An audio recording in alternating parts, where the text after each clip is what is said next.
曾在德国留学的维吾尔讲师被中国当局判处13年有期徒刑。据报道，阿卜拜克里·阿卜杜热希德博士在中央民族大学学习期间，于2012年作为访问学生在德国学习了1年。他在回国后于2018年初被绑架。最初，他的一位海外同事收到消息说，阿卜拜克里已经被判处13年徒刑。自由亚洲电台记者通过电话访问证实，阿卜拜克里·阿卜杜热希德已被判处13年监禁。据悉，在德国留学期间，他曾访问过土耳其，并与当地的同事们就研究课题交换了意见。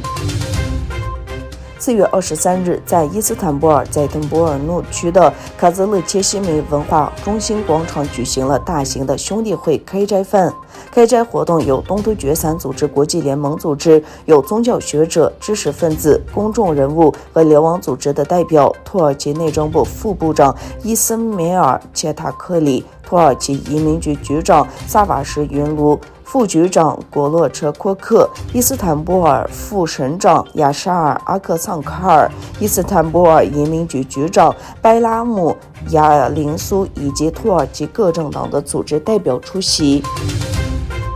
中国驻俄罗斯大使张汉辉25日在中俄青年论坛上发言时表示，无论形势如何变化，中俄两国将坚持深化合作，努力维护世界稳定。张汉辉表示，无论国际形势如何变化，中俄将坚持深化战略合作，维护国际和平正义，推进新型国际关系，努力维护世界稳定。据哈萨克斯坦总统府新闻局消息，托卡耶夫总统25日在总统府会见到访的中国国务委员兼国防部长魏凤和。据报道，会谈中双方就维和与军事技术双边和多边合作现状与前景进行了深入讨论。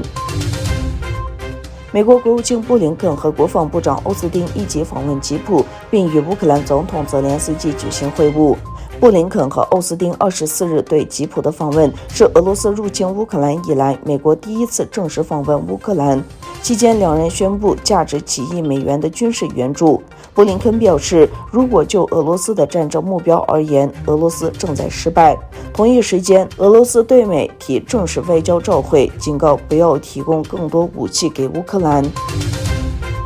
据报道，印度政府已经暂停中国公民旅游签证的效力。国际航空运输协会称，已经签发给中国公民的印度旅游签证不再有效。与此同时，印度还将继续向中国发放卫照、公务和商务签证。报道称，新德里决定暂停中国游客签证的效力，理由为中国不允许因新冠疫情而离开中国的2万多名印度学生入境。